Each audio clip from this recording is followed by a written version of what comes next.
Bonjour. Je me rends compte que beaucoup de personnes, dans leur langage de l'amour, sont sensibles aux encouragements. Ce miroir émotionnel qui fait qu'on se sent vu et considéré en fait par la personne en face avec de la bienveillance, de l'amour, de la sympathie, de la douceur. Et en fait, quand on n'a jamais reçu d'encouragement par ses parents, on ne sait pas les donner, mais on en a pas mal besoin.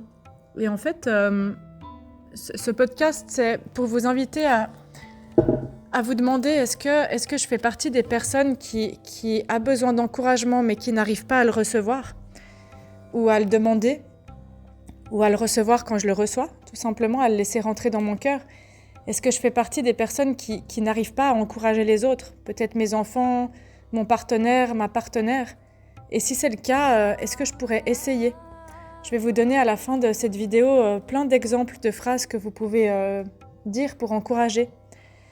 Parce que c'est un souffle de vie en fait, ça donne de la vitalité, ça fait sentir à la personne qu'elle est vue, qu'elle est soutenue, quoi qu'elle traverse, comme une lumière dans un moment où on est dans un tunnel sombre, dans un tunnel d'incertitude, de doute, de fatigue, de déprime, de découragement.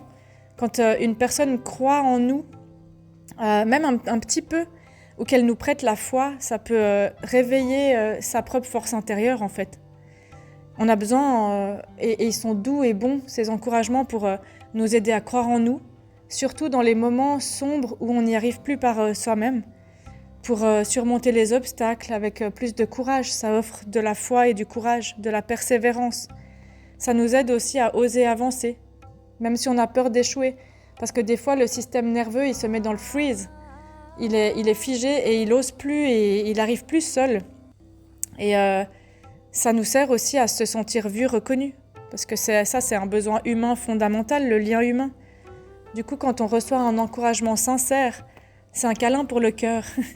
C'est un câlin pour le cœur et ça nous rappelle qu'on n'est pas seul et que ce qu'on fait, ça compte, ce qu'on essaye, ça compte.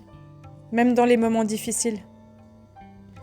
Il y a plusieurs types aussi, plusieurs formes d'encouragement qui existent.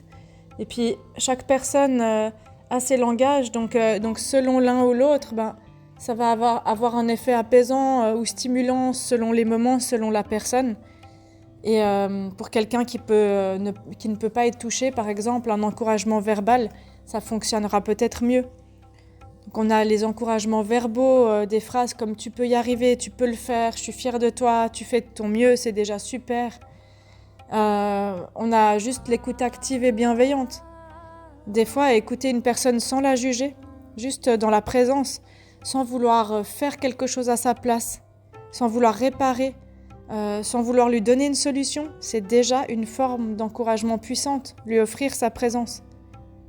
Les gestes de soutien, un sourire, une main sur l'épaule, un regard de tendresse, un câlin, des gestes en fait silencieux qui disent « je suis là pour toi, ça va aller ». De prendre les mains de la personne, les serrer et de la regarder dans les yeux et de lui dire « ça va le faire ».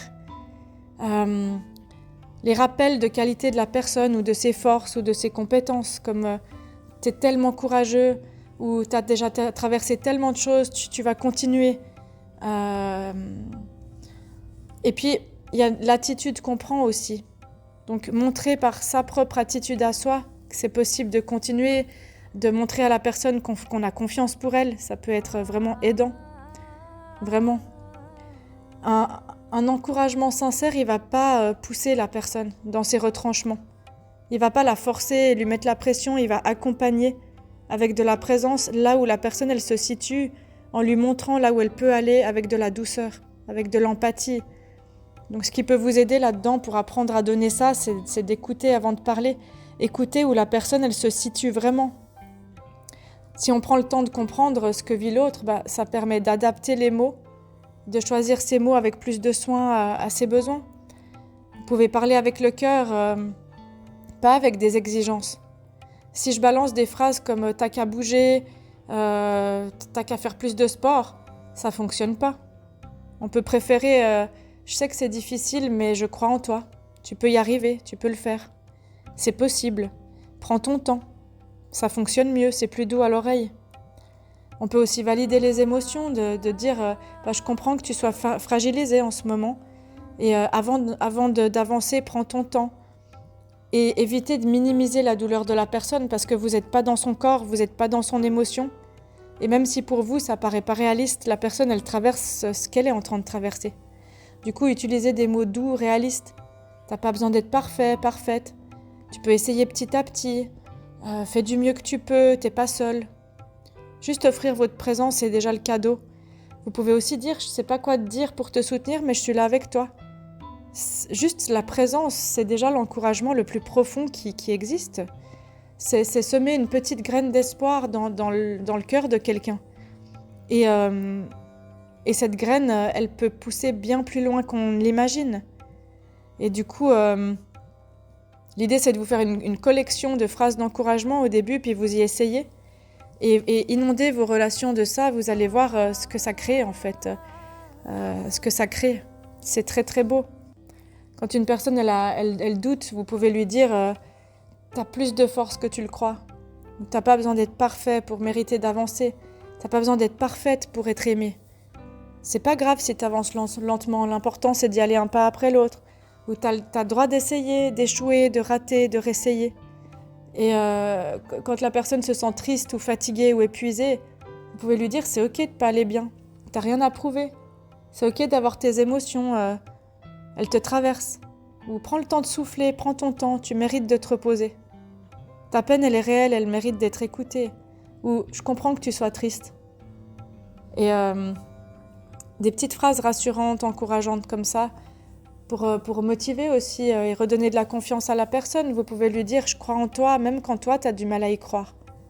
Regarde tout ce que tu as déjà surmonté, sois fier et repose-toi un peu et reprends la route. Ou un petit pas aujourd'hui, c'est déjà un grand pas vers demain.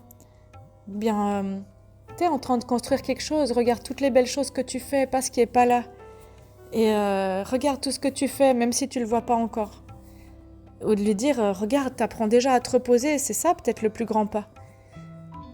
Et puis, pour encourager quelqu'un qui est malade ou qui traverse une difficulté, on peut lui dire, je peux pas marcher à ta place, mais je peux marcher à tes côtés.